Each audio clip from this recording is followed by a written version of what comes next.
Simpatía por la industria musical, con Carlos Galán, en Subterfuge Radio. Simpatía por la industria musical no se detiene. Ni el coronavirus ni nada puede detener esta emocionante aventura radiofónica que iniciamos hace unos meses y al que, como aliciente extra, esperamos que te sirva con ello para llevarlo todo un poco mejor este periodo que nos ha tocado vivir. Si cuando lo haces el confinamiento ya ha pasado, nuestra alegría por sentirte ahí. Simpatía por la industria musical, aparte de ser esa especie de enciclopedia de testimonios orales de personajes vitales que sirven para entender y conocer la industria musical española, a nivel personal está siendo una maravillosa experiencia cuando me meto a bucear en los perfiles de la gente que se va a sentar delante de mí. La invitada de hoy, en un estudio Alfonso Santiesteban virtual de la calle Almirante, y sí, remarco lo de porque se trata de una mujer, sigue en activo desarrollando nuevos proyectos interesantísimos y de actualidad. Pero empezó tan joven, con 17 años, y ha hecho tantísimas cosas y ha trabajado con tan variopintos artistas que me moría de ganas de tenerla aquí. Prueba conseguida, aunque sea en estas circunstancias. Todo un lujazo. Hoy recibimos en Simpatía por la Industria Musical, en Subterfuge Radio, a Sandra Rotondo. Un placer tenerte aquí, desgraciadamente de esta manera tan especial, pero bueno, lo importante era contar con tu testimonio y tu presencia, aunque sea virtual, o sea, que un auténtico lujo, de verdad. El lujo es para mí, Carlos. La verdad que felicitarte por esta iniciativa que tienes. Me he escuchado muchísimos podcasts, me entretienen muchísimo, se aprende, se disfruta y bueno, también se vive un poco de la nostalgia, sobre todo en estos tiempos, ¿no? Y bueno, con eso dicho, agradezco a todos los que estén interesados en escuchar este podcast, que espero que sean algunos o muchos. Seguro que son muchos. Y bueno, me encanta que digas también lo de las mujeres, porque estás apoyando desde el principio. Ya me escuché el de Rosa, la Garrigue, el de Daniela, todas mujeres fuertes e interesantes y buenas amigas. Estupendo. Oye, pues nada, bienvenida. Mira, bueno, vamos un poco a los inicios, ¿no? Bueno, por un lado estudias en el Liceo Francés, donde compartes clase además con personajes ilustres también de la industria, ¿no? Como con Álvaro de Torres, para luego ya emprender estudios de neurobiología, que llegas a ejercer, creo, ¿no?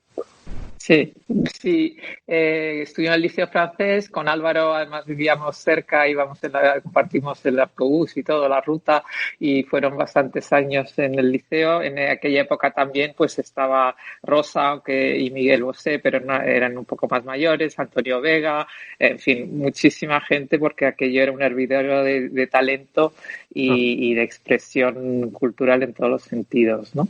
Y luego al terminar mis estudios por razones personales, familiares y también dado cómo estaba la situación en España en la universidad y todo y quería hacer una carrera científica, decidí irme a Francia, donde las carreras eran más por módulos y no solamente pues si estudias biológicas. Allí podía elegir y entonces me fui especializando en neurobiología y neurofisiología, lo que ahora se llama las neurociencias.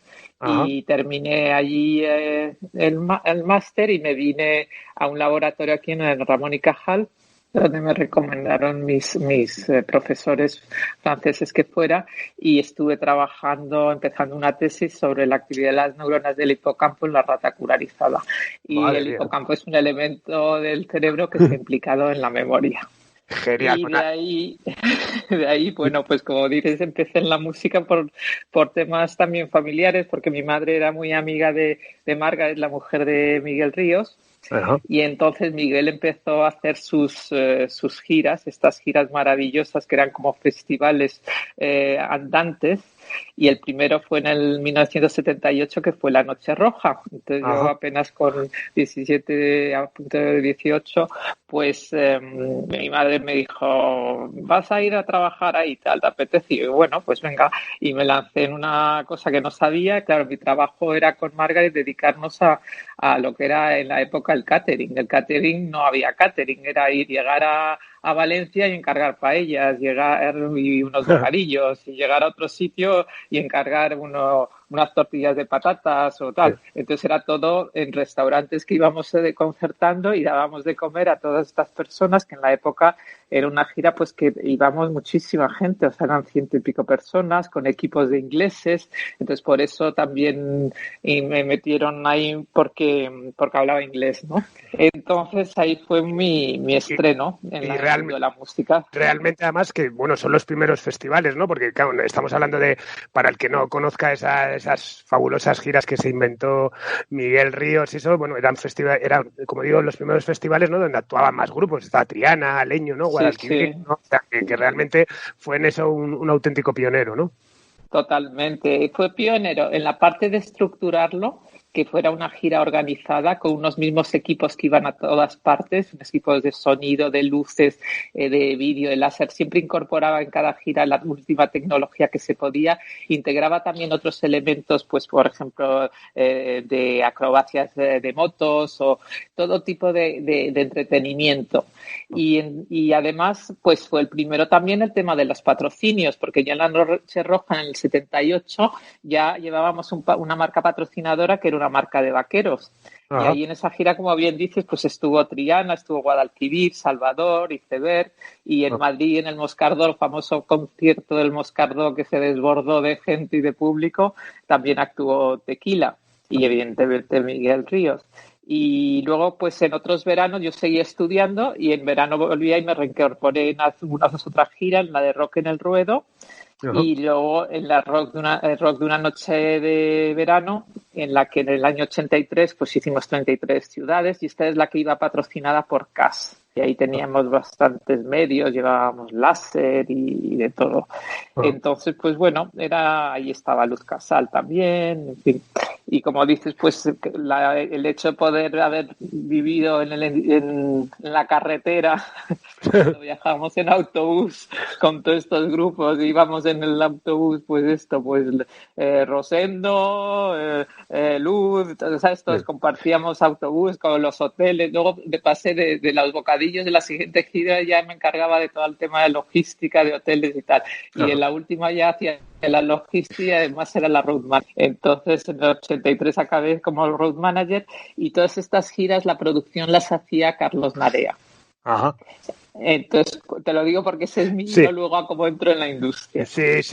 Pero bueno, todo esto, por ir por partes, bueno, compatibilizan ese trabajo no puntual, que me imagino que sería en verano, con los estudios, ¿no? Sí. O sea, con la neurobiología.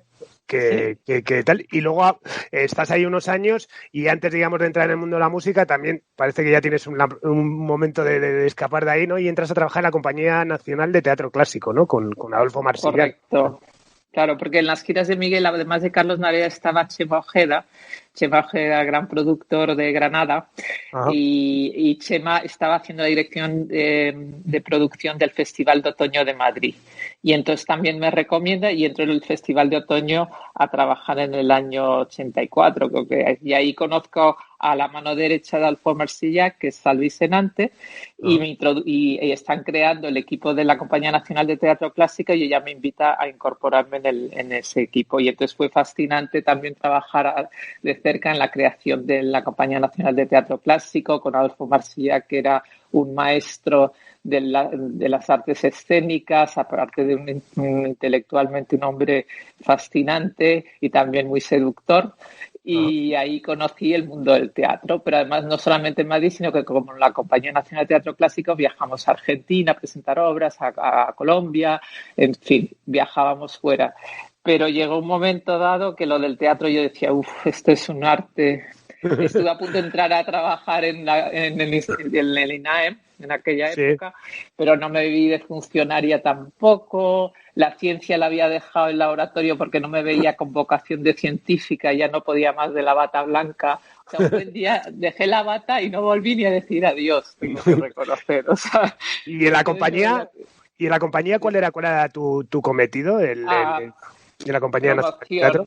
Promoción y publicidad, promoción y marketing. Entonces ahí aprendí un poco de promoción y de marketing y de imagen. En la época la imagen la hacía Alberto Corazón, Ajá, y luego pues teníamos que hacer pues toda la parte de promoción, que allí con Olga Moliterno, con Altares, también otra época, que fueron mis jefes, pues fui aprendiendo bastante, ¿no?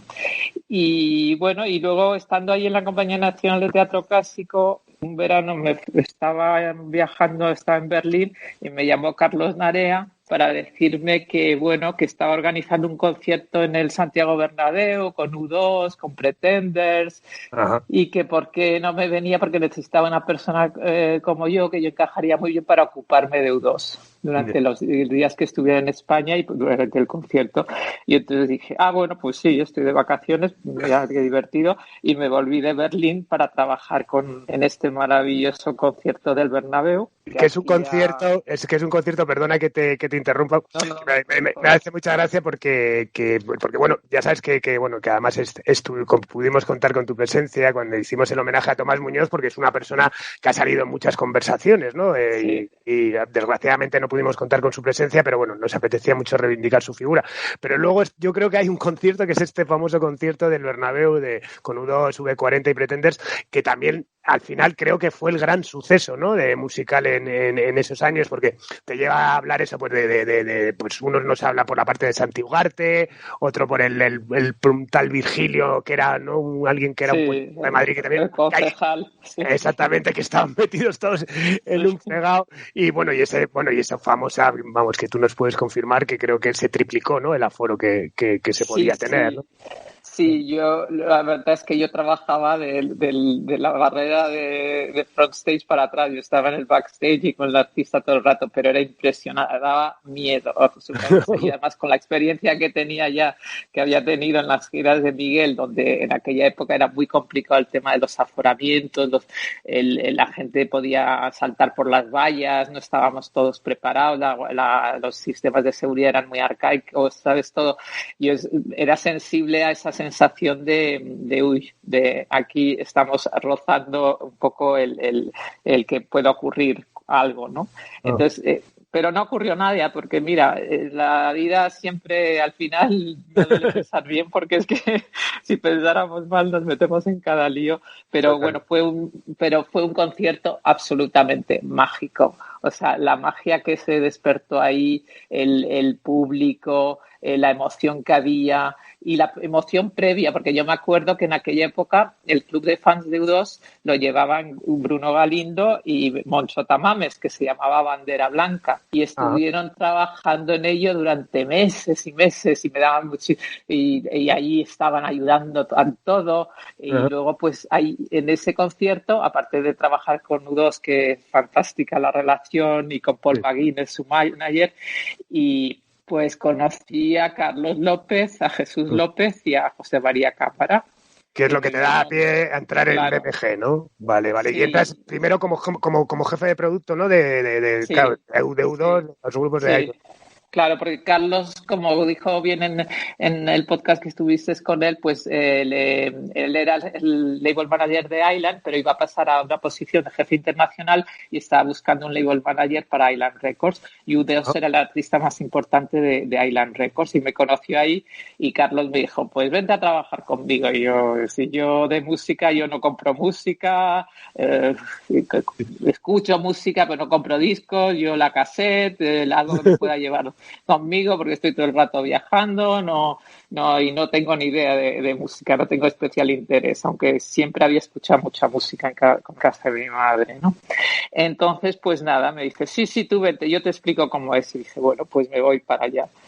Y entonces, si quieres, te cuento cómo en qué consistía mi trabajo. Sí, y también, y cuéntanos, hay esa anécdota que me contaste un día en Petit Comité de Vini Vanilli, ¿no? De Vini Vanilli, ¿no? Exactamente eso. Entonces, el primer día digo, bueno, Carlos, ahí en Avenida de los Madroños, ese fantástico edificio donde trabajé 12 años, y entonces le digo, bueno, Carlos, ¿en qué consiste? ¿Qué tengo que hacer? Dice, pues nada, mira, tú llega aquí, ves todos estos discos, todos estos maxis, pues te llegan. Entonces vas y lo pones, lo escuchas y dices, este no, y lo tiras al suelo. Este sí, y lo tal. Te miras un poco las listas y de pronto pone uno y dice, este no. Y digo, pues a mí me parece que esto es muy pegadizo.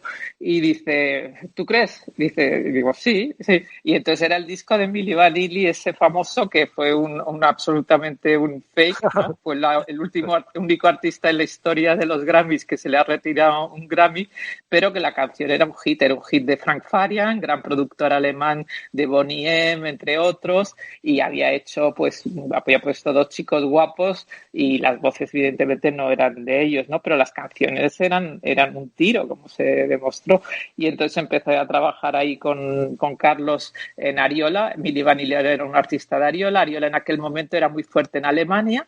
En Italia también teníamos artistas como Mango Venian. Luego también llevaba Arista Records, con el gran Clive Davis a la cabeza, donde estaba Whitney Houston y todo, y luego Island Records, que era para mí la joya de la corona y el gran lujo de sello discográfico, bueno, que me emociona todavía hablar de él, ¿no?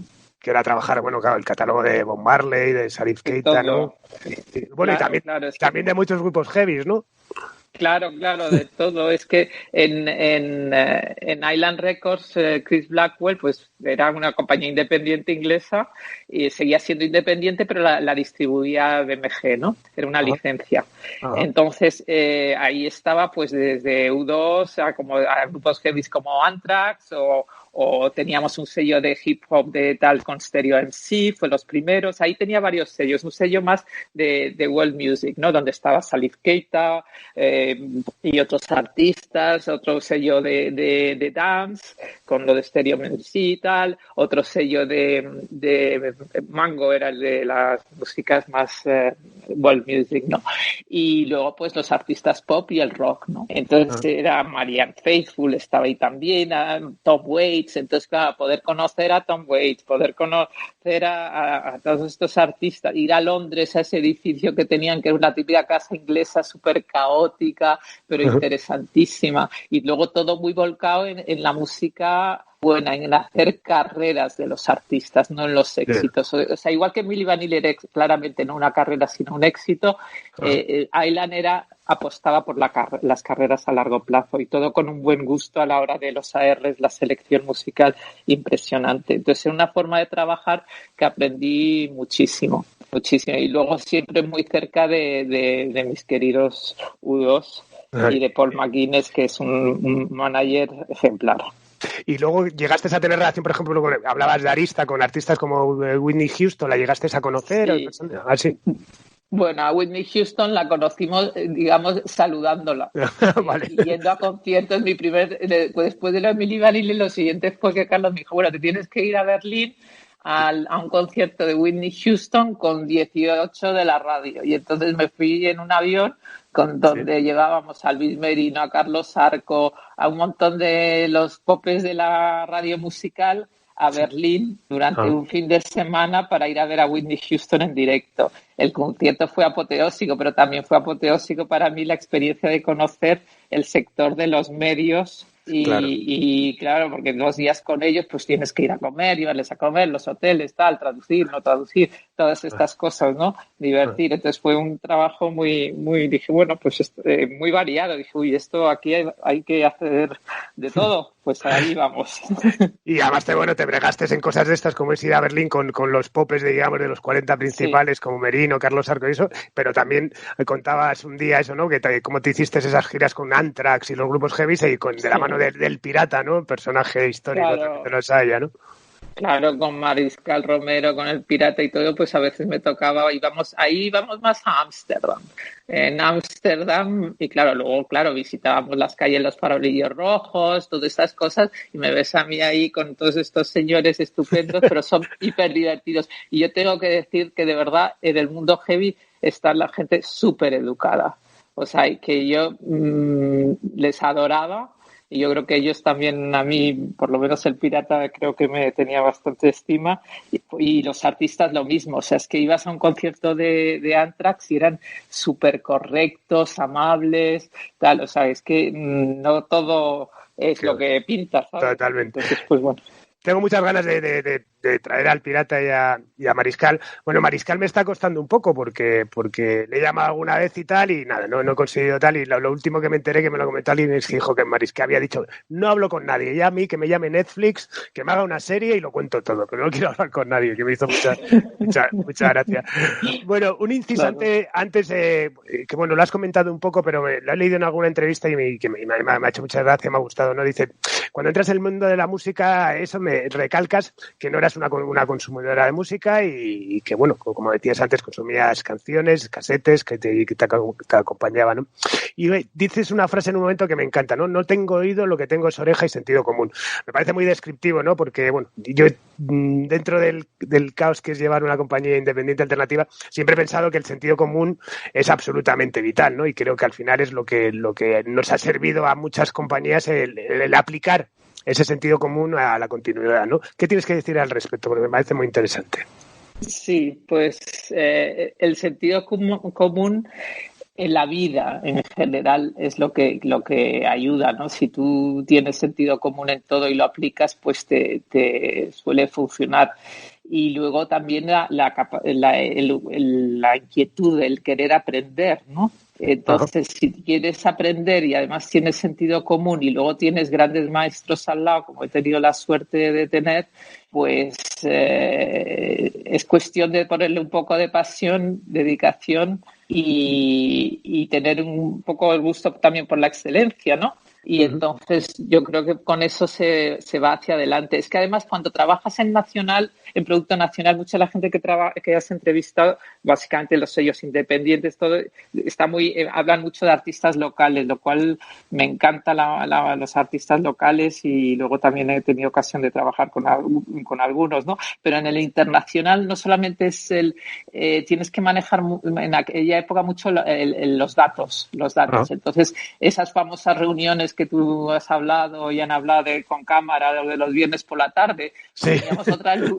Teníamos otra el lunes por la tarde también, nos acababas el viernes y el lunes te sentabas en la de programación y AR, ¿no? Donde tenías que presentar las novedades e ir súper preparada de cuál era la situación de esa canción en todas las listas del mundo. Y claro, en aquella época no era meterte en Spotify, era mirarte todas las revistas, hablar con tus colegas de internacional o de cada país, y tenías que estar sabiendo qué ocurría con ese artista en cualquier sitio. Entonces había bueno, me he ido de lo del sentido común, pero el sentido común también era, si totalmente. Algo es un éxito fuera, hay muchas probabilidades de que ese éxito se pueda trasladar, y eso es una norma que teníamos y que tal. Entonces teníamos que observar y analizar el mercado, y luego aparte del sentido común también el sentido del momento.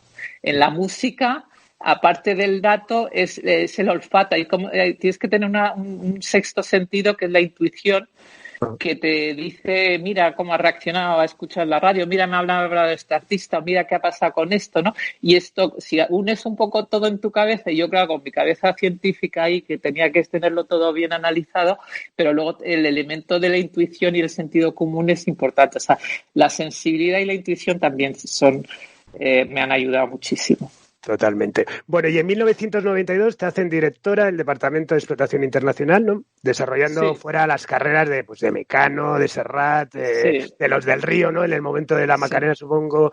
¿Cómo se trabajaba a este nivel internacionalmente en la época pre-internet? Porque claro, es que era fax, teléfono y poco más, ¿no? Claro, bueno, todo cuando empecé ahí era todo telex y luego pasamos al fax.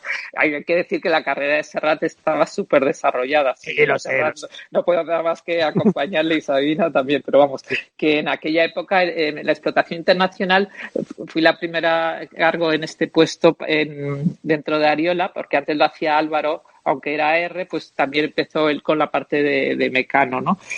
Pero José María Cámara, que es mi maestro y al cual tengo que agradecer muchísimas cosas, siempre confió conmigo y siempre me iba dando departamentos nuevos para abrir.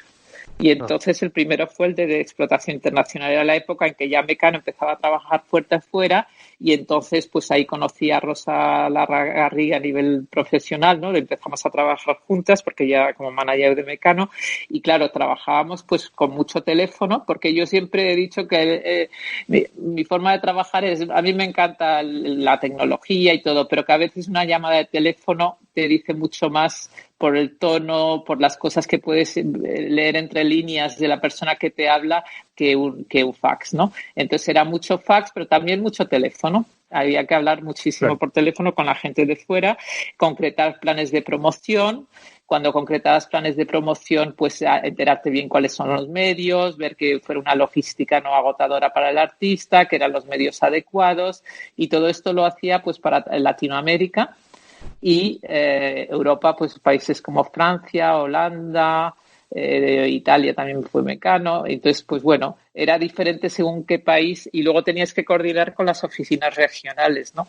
Entonces, en España teníamos a Tato Luzardo, el gran Tato Luzardo, que era el director de internacional de toda la región latina. Él trabajaba con Ramón, reportaba directamente con el presidente, que era Ramón Segura, ¿no? Y con Tato también aprendí muchísimo y era un hombre súper divertido. Él sí que estuvo en un avión viajando con Bob Marley y me contaba muchas aventuras con Bob Marley. Entonces, pues tenías que coordinar todo y luego viajar con el artista, entonces ir a México, a esa ciudad inmensa donde nos pasábamos una furgoneta con Mecano horas y horas para ir de una radio a otra, de una televisión a otra, de un medio a otro, o irte a Argentina, a todos los países, cada uno tenía su idiosincrasia y luego pues ahí coordinaba siempre con el jefe de producto de tu artista, ¿no? Y luego la parte de directo la trabajaba Rosa, pero en aquella época eran los famosos tour supports también, ¿no? Claro. Y los apoyos, entonces trabajábamos, en el mundo del directo y el mundo de la compañía trabajábamos de la mano, ¿no? Entonces, bueno, pues ahí fue unos años interesantísimos, ahí como bien dices, justo cuando voy a dejar ese trabajo surge lo de Los del Río. Uh-huh. Los del Río, de pronto nos llega la canción de Los del Río y Macarena, ya había sido un éxito en España, digamos, pero aparece una remix en Miami, sí. Nos enteramos y entonces me dice, cámara, averigua un poco qué es esto, empezamos a indagar todos y entonces le compramos los derechos a los que habían hecho la remezcla y uh-huh. Entonces ahí es cuando surge el esto y de esto me puedo acordar, ahí ya luego García retomó que me acuerdo de yo con embarazada una tripa inmensa yendo a los famosos comités de la radio, esos que hacían con los radio, bailando el Macarena delante de ellos. Bueno, y me parece bueno lo de Los del Río, desde luego son de esas cosas increíbles, ¿no? Pero me interesa muchísimo cómo viviste el boom internacional de Mecano, ¿no? Quizás es lo más grande, sí. ¿No? A este nivel que viviste, ¿no? Es que impresiona muchísimo cuando lo contaba Rosa, vamos, yo había escuchado mucho, pero bueno, escucharlo de su propia voz era algo impresionante, ¿no? ¿Cómo viviste ese momento?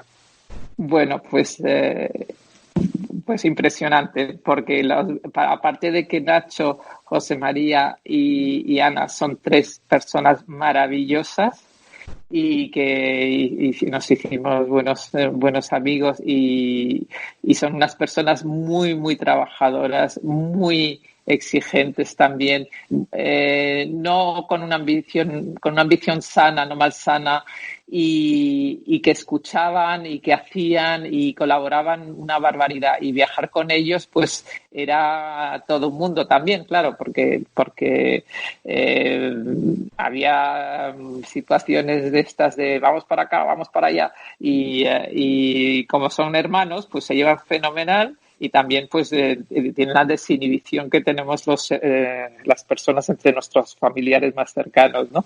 Pero bueno, era muy interesante porque vivir en Francia el éxito de Mujer contra Mujer o a ellos cantando en francés, ir a ver a los grandes programas de televisión, ir a la radio, pues era abrumador, tengo que decir, por lo menos para mí, ¿no? Y como te digo, Rosa lo cuenta fenomenal y nadie mejor que ella que contarlo porque ella es parte importante de este éxito, ¿no? Y la parte de directo también, cuando veías que habías empezado con un single y cómo ibas subiendo en las listas y de pronto era número 1 y de pronto ibas al concierto y se llenaba el recinto y de uno más pequeño a uno más grande y todo esto era como ver el fruto del trabajo y del talento y de la buena música ahí creciendo como un árbol. Y crecía y era imparable, ¿no? Y todo con un buen rollo y aunque ya Cámara te contó las situaciones así de gestionar, ¿no? Nada, genial. Yo no llevaba esas partes complicadas, lo mío era mucho más sencillo, ¿no? Para todo eso. Bueno, pero me imagino que toda esa fue una época tan intensa, ¿no? Que en 1994 haces un break y te hacen responsable del departamento de clásico, jazz y nuevas músicas, ¿no? Claro, porque empiezo a ser madre. Ajá. Entonces también Cámara, que es, como te digo, una persona muy especial y será muy duro, pero Cámara es de las personas que más ha apoyado en las mujeres y trabajábamos muchísimas mujeres con él y él cuando ve que yo me casé en el 92 y tengo mi primera hija en el 93 y la segunda en el 95 y entonces pues es justo el periodo que él me abre de nuevo departamento, otra vez otra nueva cosa para abrir y para desarrollar y me pone a la cabeza porque yo ya no puedo viajar, digamos, o sea, para un poco compatibilizar la maternidad con esto. Puedo viajar, pero no puedo dedicarme a estar viajando todo el rato, ¿no? Y yo ni se lo pedí, fue él, ¿no? Entonces, en este nuevo departamento, pues nada, como yo no tenía, con la música me gustaba todo, o casi todo lo bueno, entonces llevaba nuevas músicas, entonces ahí conocí a Ramón Trecet, al famoso Ramón Trecet en Radio 3, que tenía el programa más importante, y entonces pues junto a Lara, y entonces pues ahí nos dije, ¿por qué no hacemos un disco con tu programa? Hicimos un famoso disco, se llamó Diálogos 3, que vendimos muchísimas copias y luego hicimos otro segundo volumen y ahí también él nos habló de Carlos Núñez y ahí es cuando fichamos a Carlos Núñez. Y también hicimos un gran disco con Carlos Núñez, llevábamos a The Chieftains, llevábamos un montón. Bueno, y aparte era una época, ¿no? Que también esos departamentos tenían mucho poder, tenían mucho peso dentro de las compañías, ¿no? Era una liga paralela, digamos, a lo que era la música comercial, a la música pop, pero bueno, me parece que estamos hablando de la prehistoria, pero ese momento donde incluso había tiendas especializadas solamente en clásica y en jazz, ¿no? Sí, y en New Age, el famoso New Age, que era el momento del boom, entonces llevábamos un sello como Windham Hill y todo esto, y llevar el clásico, yo no tenía ni idea de clásico y eso sí que es de eruditos, ¿no? Pero bueno, pues como te digo, con sentido común y con humildad, preguntando, no yendo nunca de que sé de nada, porque no lo sé, y aprendiendo, pues pude manejarlo más dignamente. Tenía evidentemente una persona a mi cargo que sabía muchísimo de clásico y de otro de jazz y nuevas músicas y luego estaba, en fin, que con equipo, con buenas gentes, porque en este negocio otra cosa que aprendí desde el principio es que no solamente es desarrollar carreras de artistas, sino también de los ejecutivos, ¿no? O de las personas que trabajan en este negocio. Pero como captas a gente, más vale captar a gente muy joven y con entusiasmo y les vas formando, porque no hay ninguna escuela de aprenda usted. Ahora ya sí te enseñan a gestionar gestión cultural, ¿no? Pero en aquella época nada, ¿no? Totalmente. Entonces, teniendo buenos equipos y rodeándote bien, pues siempre ayuda. Y ya una curiosidad, ¿tenías desde ese puesto de música clásica y ya tenías que ir también a los famosos comités de los viernes por la tarde? Claro. Sí. Pero bueno, me imagino que sería una posición más tranquila, ¿no? Bueno, sí. Ahí ese comité, la parte más dura para mí fue cuando era jefe de producto y ahí una famosa anécdota de Kenny G. Kenny G era un artista de arista que tocaba el saxofón y que estaba vendiendo toneladas de discos en Estados Unidos y entonces a mí los comerciales también eran muy ARs en las compañías en aquella época, ¿no? Y entonces decían, esto es un disco de cuñados. Porque va un público de cuñados. Y digo, bueno, pues hay muchos cuñados. O sea, es que ¿por qué no vamos a vender discos para cuñados? Y entonces pues me empeñé en Kenny G y yo cuando creía en algo me volvía un poco tozuda, ¿no? Entonces ahí creí que tenía que apostar. Kenny G además empezó a vender discos, Kenny G seguía vendiendo discos, y entonces en una reunión de estos me dijo José María, hay que dejar ya Kenny G y pasar. Y yo, no, porque voy a hacer calzoncillos con la imagen de Kenny G, porque yo estaba tan rabiosa porque claro, era un reto a la figura masculina, ¿no? Totalmente. De José María.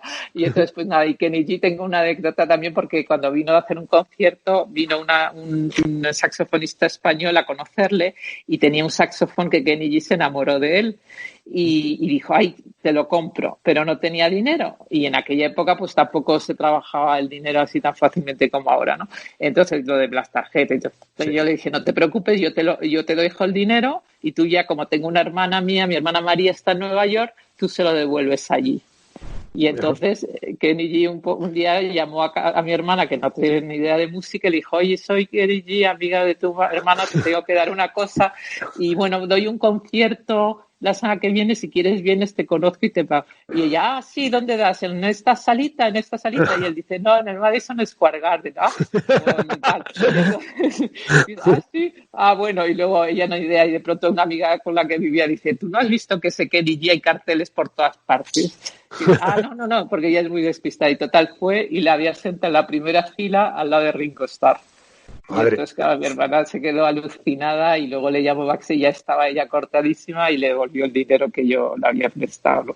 Entonces, bueno, es una anécdota, pero... No, maravillosa. Maravillosa. Y muy descriptiva, además, del momento.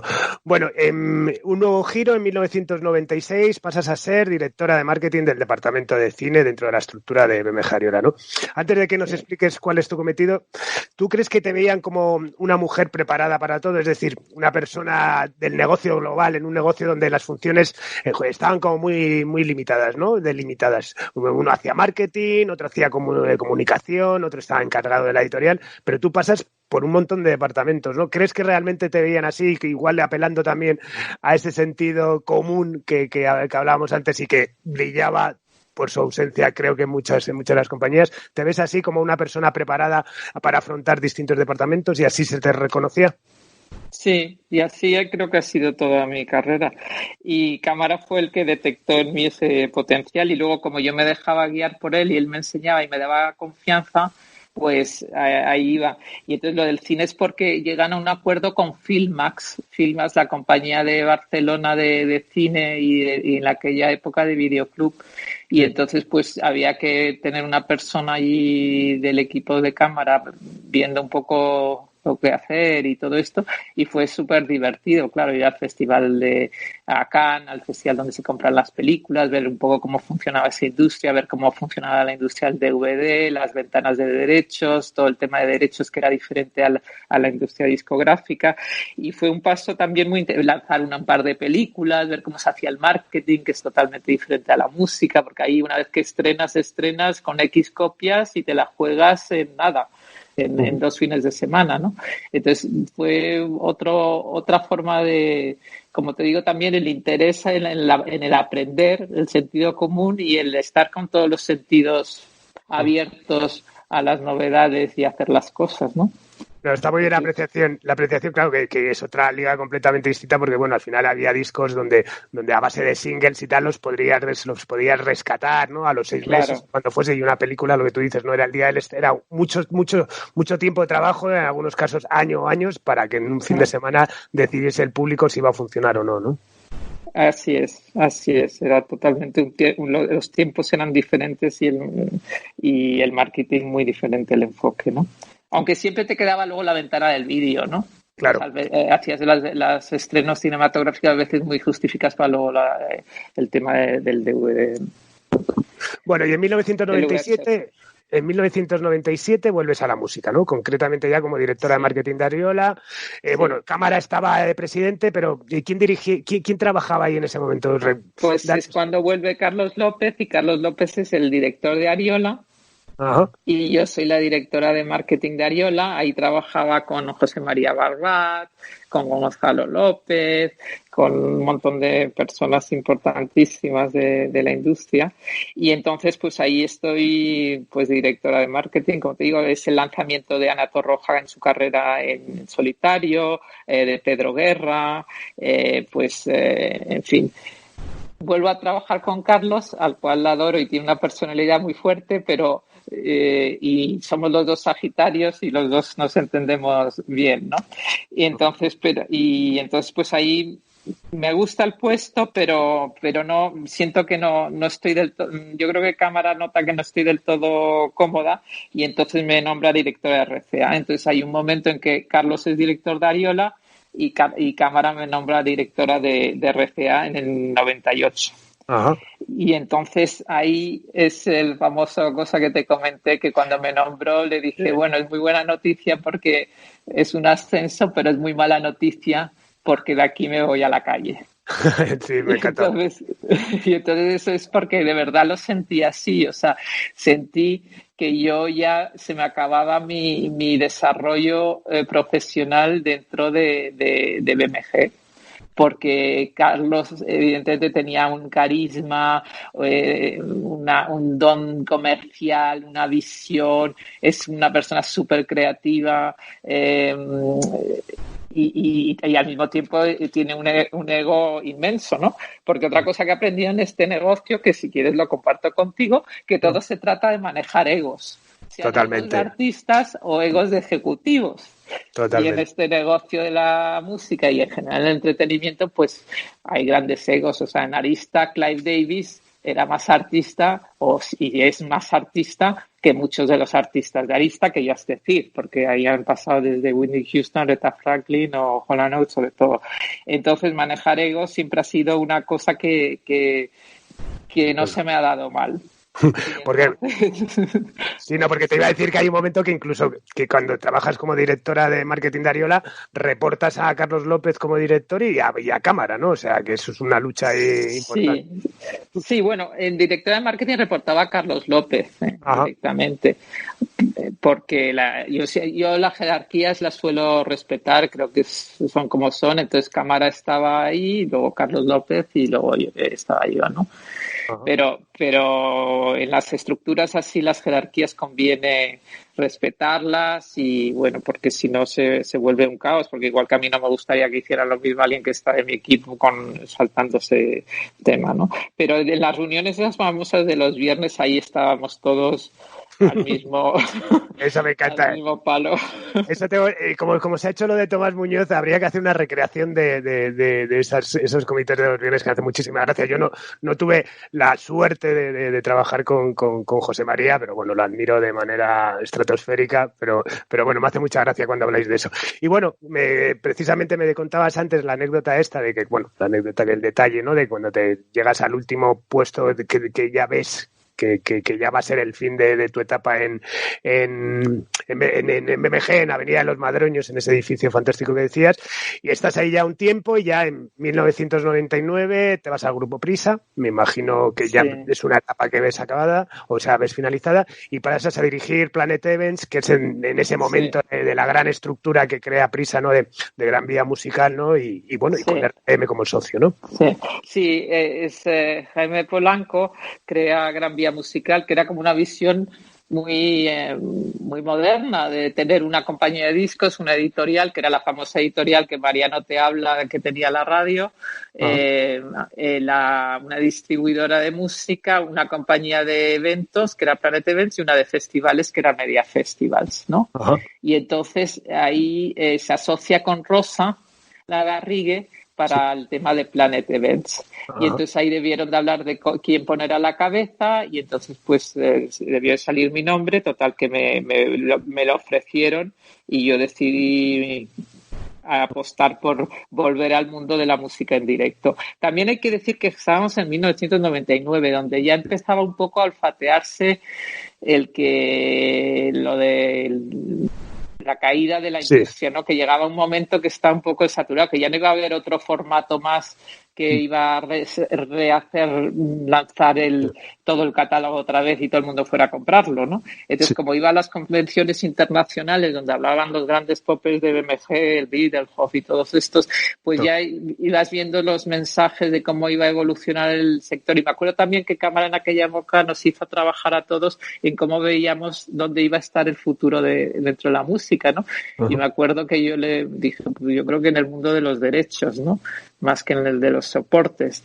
Entonces, ya se veía como hoy aquí estamos en un momento de encrucijada. Y entonces el mundo del directo siempre me había atraído y me sentía, y dije, pues mira, ¿por qué no? Un proyecto nuevo dentro de un grupo importante. Vamos a otra aventura, a apostar a crear otra cosa y empecé con lo de Planet Events muy respaldada por Rosa, que Rosa me enseñó pues varias cosas. Rosa pasó a Planet artistas que ya llevaba trabajando en RLM internacionales, porque ella en RLM en aquella época hacía de manager y hacía de promotora internacional de artistas italianos, franceses y latinoamericanos, porque conocía a muchos managers cuando hacía sus viajes por aquellos países, ¿no? Entonces ella pasa todos los artistas con los que hacía de promotora en España a Planet Events y se queda con la parte de management y booking de los artistas, que es manager, y en Planet hacemos de promotores, de bookers para artistas nacionales y producción. Y en Planet, o sea, estás en Planet hasta el 2012 cuando asumes la dirección general de Prisa Música. Todos esos años estás en Planet, que por cierto ahora Planet ya es prácticamente el 100% de Live Nation, ¿no? ¿O es un gran parte? Sí, ahora mismo sí, tiene una mayoría, un 60% Live Nation y un 40% Prisa Radio. Sí. Ajá. Entonces bueno, sí, estoy hasta el 2012, que es como... que cuando me nombran directora general de la parte de todo de música, ¿no? Y que también emprendes aventuras, bueno, siempre a ver, Prisa, bueno, yo creo que, como decías antes, Gran Vía Musical, que bueno, que yo lo viví de cerca también, porque bueno, ¿te acuerdas que el del Diablo, que era una historia que monté yo, que casi me hunde las más profundas tal, y tuve la suerte que en ese momento buscaban una pata independiente y eso, por lo cual estuve trabajando muy estrechamente con ellos. Me parece que, como dices, fue una idea muy creativa y muy total, pero que quizás o se adelantó un poco en el tiempo o se hizo tarde, no sé muy bien. Pero bueno, que luego a lo que voy también creo que en Prisa se han hecho cosas fantásticas, como por ejemplo Yes FM, ¿no? Que creo que es algo absolutamente precursor de lo que está pasando ahora, ¿no?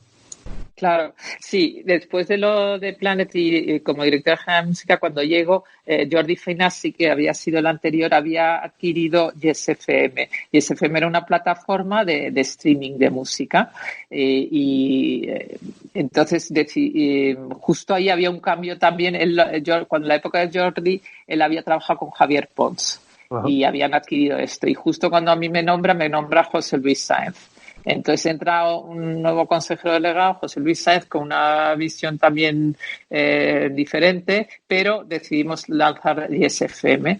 Entonces fue un trabajo impresionante en todos los sentidos. Jordi Finazzi y Pepe Delgado a la cabeza, porque hubo que revisar las tripas de todo el tema del software y todo, y luego integrarlo. Y luego internamente la filosofía de la radio seguía viendo el streaming como la radio musical como una competencia. Entonces era un poco difícil desarrollar un producto dentro de una empresa donde el core business no lo veía todavía nada más que como un enemigo, cuando ahora mismo no hay más que ver lo que hizo luego iHeartMedia. O sea, todas las compañías de radio se han transformado en compañías de audio, donde ya no es solamente la radio musical, la antena, es que es el podcast, es el streaming, son las playlists, es todo, ¿no? Entonces, Yes FM es una pena porque, una vez más, como lo de Gran Vía Musical has dicho, igual nos adelantamos a nuestro tiempo, ¿no?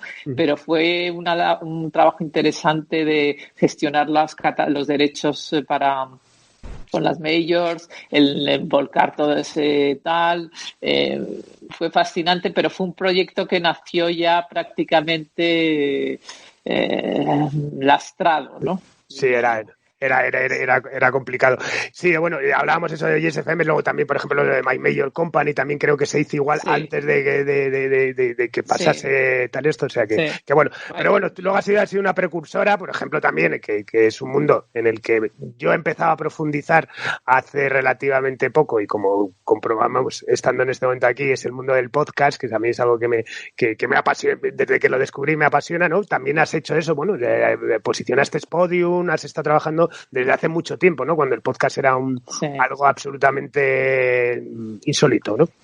Bueno, lo de Podium a nivel de productos se ha llevado siempre desde la radio hablada. O sea, yo no he estado ahí. Lo que sí estuve es en todo el tema de desarrollar la visión, intentamos desarrollarlo de ser empresas de audio, ¿no? Entonces ahí tuvimos muchas reuniones a través de SFX, que hicimos un acuerdo para abrir nuestra compañía de eventos, nuestro Planet Events en América, pues con Sillerman y Finkel y tal, pues conocimos también todo el mundo de iHeart.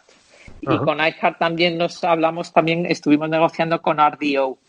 Y también con Radio Player. Entonces, una época en que estábamos ahí hablando con todos estos players internacionales para ir viendo cómo se iba a mover el mundo de la radio en este nuevo entorno competitivo con el streaming. Y el podcast era una cosa que salía en todas partes. Entonces, Andrés, que era el anterior consejero delegado, detectó eso y lanzó el proyecto de Podium y junto a Vicente Jiménez, que era el director de la SER en aquel momento, ¿no?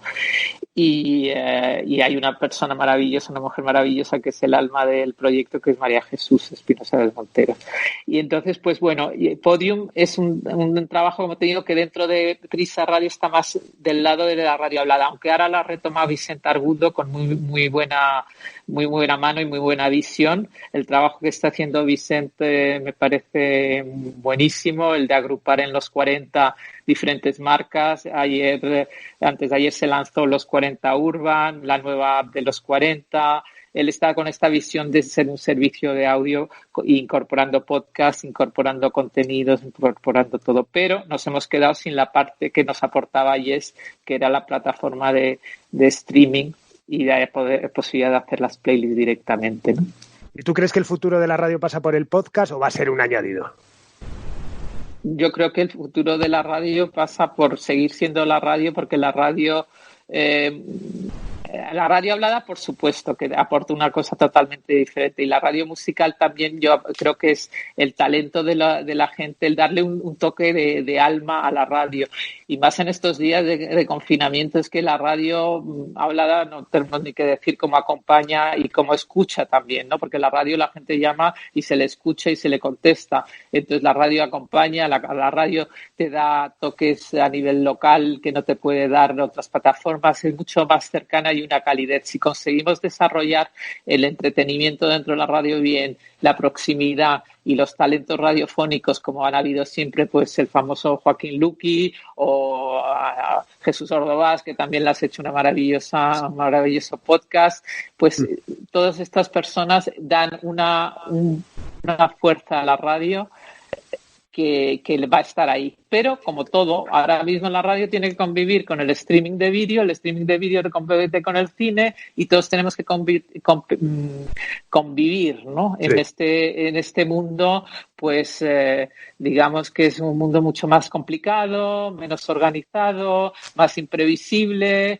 Y bueno, pues, pero sobreviviremos, y es cuestión de adaptarse a todo. Pero la radio musical, la BBC, pues está haciendo una labor estupenda, la Energy también. O sea, la radio musical sigue teniendo un campo de actuación. Es verdad que los éxitos muchos empiezan antes en el streaming y luego pasan a la radio, pero yo creo que también hay artistas que se hacen en la radio y que no se hacen en el streaming. Igual que hay artistas que son más de YouTube que de Spotify, ¿no?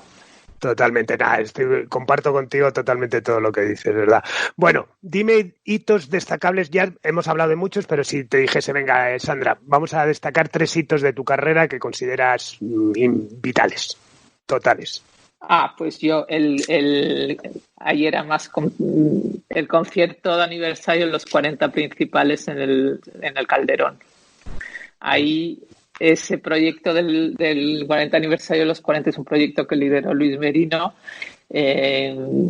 pero a la hora de decir vamos a hacer un gran concierto, yo le dije, yo creo que esto hay que hacerlo con Carlos Narea, porque es la única persona que puede montarnos esto bien, porque hay que hacerlo en directo, música en directo, no puede haber nada de playback ni nada de nada, directo. Entonces hay que montar una banda base y luego los artistas. Entonces con Carlos Narea se ideó todo ese maravilloso concierto de 6 horas con 50.000 personas, todo se donó a Intermon Oxfam para el agua en Etiopía y fue un momento mágico. Anoche me puse un poco el vídeo para revivir aquellos momentos y es que ver a Antonio Vega ahí con Amaral, con Eva Amaral cantando es como que te encoge el alma, o a Marta Sánchez con Alaska, o bueno, grandes momentos, a Alejandro y Shakira, o a Juanes con ¿con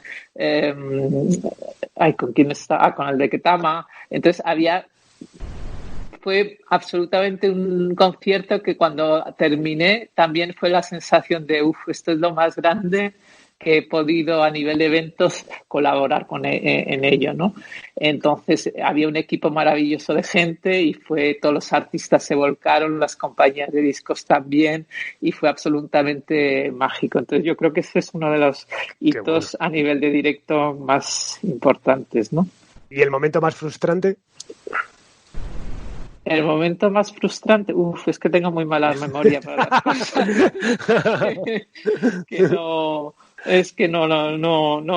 No quiero perder ni medio minuto en las cosas que no me aportan. Eso está muy bien. Muy bien. Y bueno, y aunque lo has dicho a lo largo de tal, y sabemos cuáles han sido tus referentes dentro de la industria musical, esas personas que consideras imprescindibles en tu carrera. Pues Miguel Ríos, claramente, y además sigue siendo buen amigo, y hicimos última gira de despedida, aunque nunca se despedirá porque es grande dentro del escenario, encima del escenario y siempre.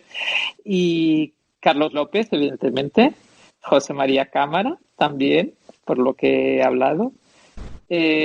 Rosa Lagarrigue, importante amiga del alma y gran profesional, y de la que he aprendido y me ha enseñado con una generosidad impresionante, igual que Cámara y que Carlos. Luis Merino, porque lo poco que sé de la radio, lo poco que tal, siempre ha sido apadrinado o enseñada o tal por Luis y apoyada.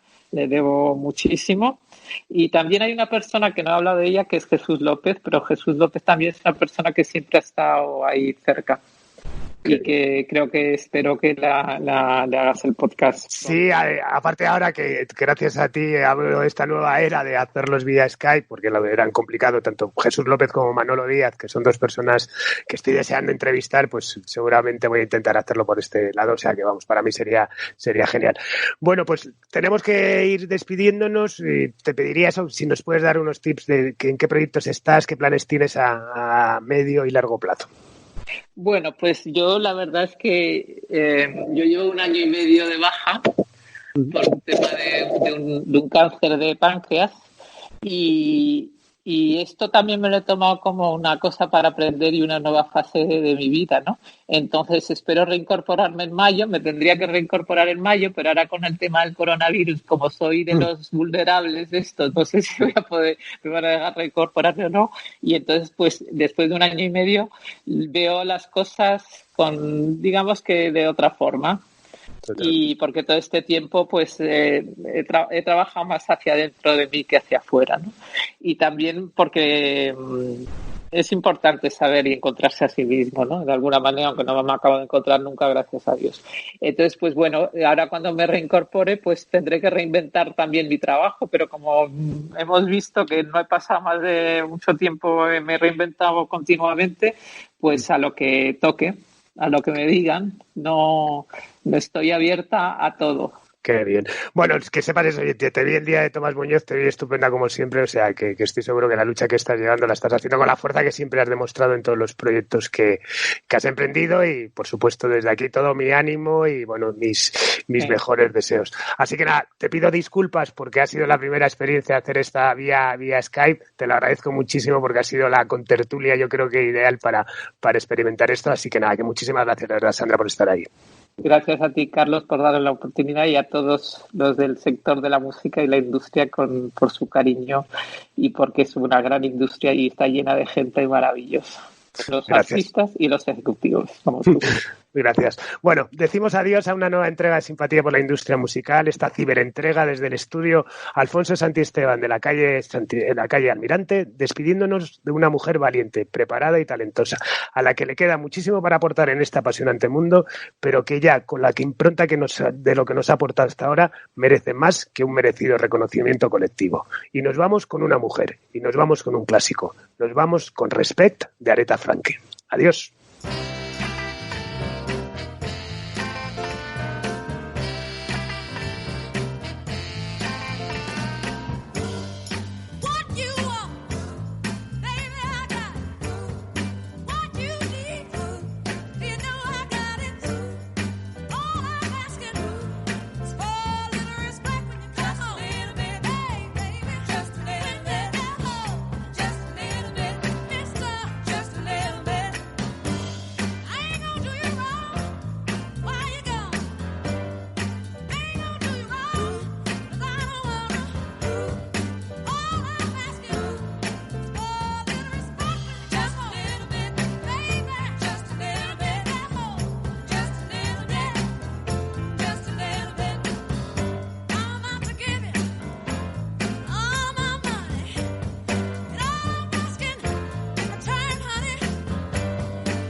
R-E-S-P-E-C-T, find out what it means to me.